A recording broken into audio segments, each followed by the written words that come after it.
Hi guys, Karis here, and happy new moon. Today is May the 28th, and this is a new moon, actually just about exactly when I'm recording this video.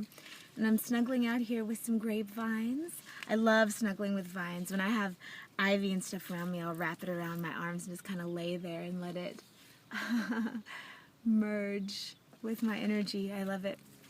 Anyway, so what this new moon's focus is going to be, for those of you who would like to participate and anchor this energy through you into your world, and so we can all create this grid of little heaven bubbles that we're all creating, and then we merge them together, and I think that that's how we're actually bringing in a new paradigm, is committing to lucidity.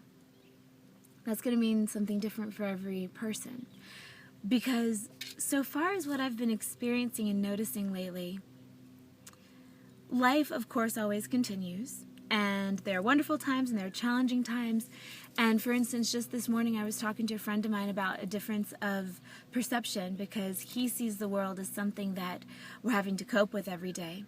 And through our physical bodies, dealing with our endocrine system and our physical body machines, right? Or the way I like to think of it is our physical body pets. I see my physical body as more of a pet. It has its own consciousness.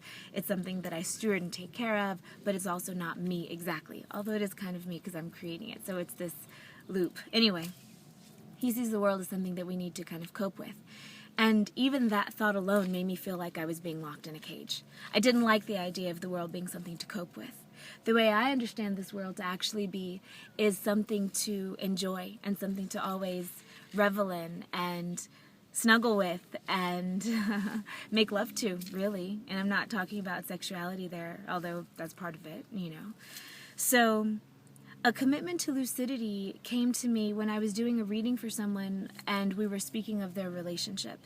And I knew that I needed to eventually put it in a video, but I didn't know when it was going to happen or how it was going to happen, because it's not only about romantic relationships. This is true for every relationship, and especially your relationship with yourself and with the world that you are creating, because being lucid is remembering that you are creating this world. This is all a projection of things going on inside of yourself, to see how much you can heal, and then once you've healed, how far you can go, and what amazing, unique, beautiful creations you can make with the you that's been formed through all of your experiences. So completely letting go of all the stories, I think that that's another form of bypass.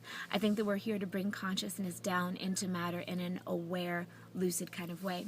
So the way that the commitment to lucidity went when I first got it in the reading was that my client and her partner would have a ceremony with each other, just the two of them. And they would each commit to each other, they would each promise that they would remain as lucid as they possibly could be. And when I say lucid, I mean clear. I mean not lost in pain or fear or anger or whatever. You can still feel those emotions, but also still remaining the observer of it, and also the chooser of how you're going to respond, and not just reacting based on your history and oral muscle memory, you know, and by oral I mean like auric, like A-U-R-A-L, so not actual your mouth, although that's true too, because usually the way we respond to triggers is in our speaking. So remaining lucid means trying to remember at all times that you're the creator of this, and so reveling in it and playing with it, everything you want to do, not just playing with it, playing with it. I don't know, that's going to send me off on a tangent that I don't want to go on right now.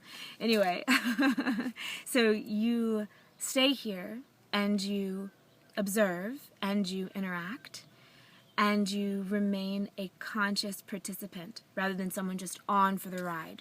Of course you are on for the ride, it's your ride, you created it. Well, we all are doing it here together.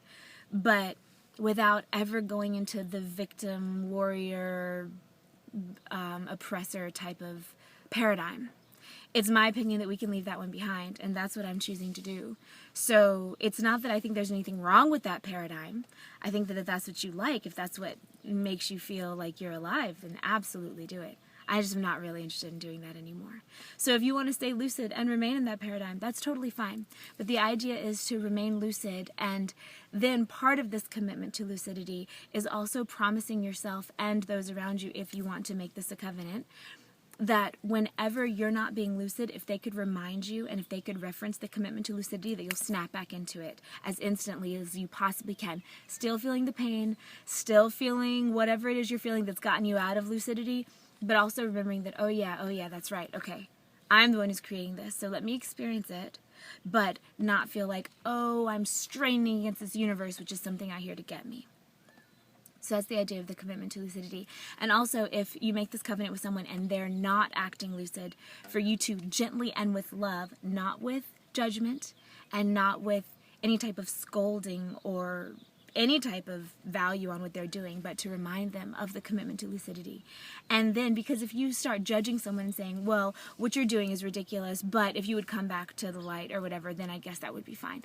Of course they're not going to come, because it's not safe. It's not safe there with you. So the idea is to remain loving, because remember, everybody you experience is still one of your own projections. And I think that once we can realize this and say where we lack courage, where we lack strength, or really we don't actually lack any of those things, but where we think that we do, and then being allowed to go into it, allowing ourselves to go into it, we're going to pop through the other side. Guys, we're seriously going to be playing a new game here. We're not going to be playing the whole, let's figure out how to make ends meet, let's figure out how to not be oppressed by the oppressors. No, there's no such thing as the oppressors. And you can reference a bunch of stuff to me, a bunch of things that have been created in the old paradigm. Yeah, that's true. There were oppressors. But as soon as you stop choosing to be someone who can be oppressed, then the oppressors will fade away. Sometimes it'll happen quickly, sometimes it'll happen slowly, depending on the paradigm, the co-created paradigm that you happen to be living in with those around you, but also depending on what you think is possible for what you're experiencing. And we all have our boundary edges that we're pushing. I am too. But the idea with this particular new moon is to just fully jump into it. Just fully say, okay, we are divine incarnate beings coming into the physical, into a playground that we have created, going through the duality, learning all of the spectrum, pleasure, pain, good, evil, betrayal, trust, all of it. And now that we have all those codes, now we can decide what to play with, right? And we can decide what kind of game we want to make. And the reality that I'm choosing to live in is one that's beautiful and that's healthy, and one in which my body is vibrantly healthy. I absolutely have an agenda in all the work that I do. My agenda is to live on a healthy planet filled with people who live long enough to master everything that they're interested in and who create a garden out of this world. That's absolutely my agenda. I want to be happy, and I want everybody else around me to be happy. So anything I can do to push that along, I'll do, so long as it also remains in a place of balance for each of us, right? So I would love it if you would join me in this commitment to lucidity. And all it means is that every day you'll remind yourself to be here, really be here. Get out of your head, get into your body, get into your world, get outside. Very important. Exercise, make sure your chi lines are running clear. And let's see what we can do, because we're amazing. We made this world. This world is something that we have created. We can shift it however we want. Let's just do it. Let's just stop pretending like we can't. Let's just start creating stuff the way that we know we can. Every single one of you guys watching this has created something. You know how it works. And the key is just to find our own ways of doing it, because we're each different and unique, and rocking that. So, yeah, that's what I like to go for this new moon. Let's see what's happening. Oh, I have some things to announce. One, I'm opening up a Living Your Life Purpose class. So that's going to be something that's exciting, and I should be opening it today. I'll put the link down below. It's going to be in July, and as part of it, you'll get an image done by a friend of mine who creates this amazing digital artwork that'll activate you. And so there's a whole thing in the class about how to take the picture, send it in, and then she'll put some of her intuitive, amazing graphic artwork with it and send it back to you as something to hold as a reminder of your own power and strength. Let's see, also, there's going to be a retreat here in Sedona, I believe. I'm still in the planning stages for it, but it's going to be Angel Valley. I believe it's going to be in early August. And, I'm going to be on the small screen. There's a show that airs on the Travel Channel called Monumental Mysteries, and I'm going to be on that, talking about one of the very interesting alien abduction cases in the United States. And it's a really cool one. There's an amazing twist at the end, which is something that I love, that I was a part of announcing, because it's something that normally people don't talk about when it comes to alien abductions. It's a good thing. And that's going to air on, I believe it's June 20th, so the day before the solstice. Yes. And I think it's 9 p.m., but check your local listings. I'm excited. It's going to be my first time on television that way, so that's a big step. What else? I think that's about it. I'm sure I'm forgetting things, but that's okay. The monthly Magic Book Club starts today with the new book, which is Shamanistic Egyptian Mysteries, and I've been doing a different meditation from it every day, and things are shifting already. Very much enjoying that. It's really intense, and it has been popping through to 3D in really fascinating ways. So, yeah, I would like to commit to be lucid with you, and I hope that you commit to be lucid with me as well. And we can jump into a conscious interaction with this planet and what we're creating and see what we can make. Let's get out of the old ways of needing to struggle. Let's just play and know that we deserve everything that we want. We don't have to deserve it. All we have to do is want it, and we already deserve it. We are making this. We can have whatever we want. And the more we want to spread amazingness, the faster stuff comes, because I want to be surrounded by people who are living out their best potential. Why not? They're going to come up with really awesome stuff.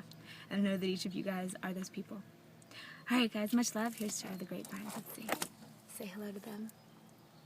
Are they beautiful? All the little curly ends. Alright. Go in peace, and I will see you guys on the astrals.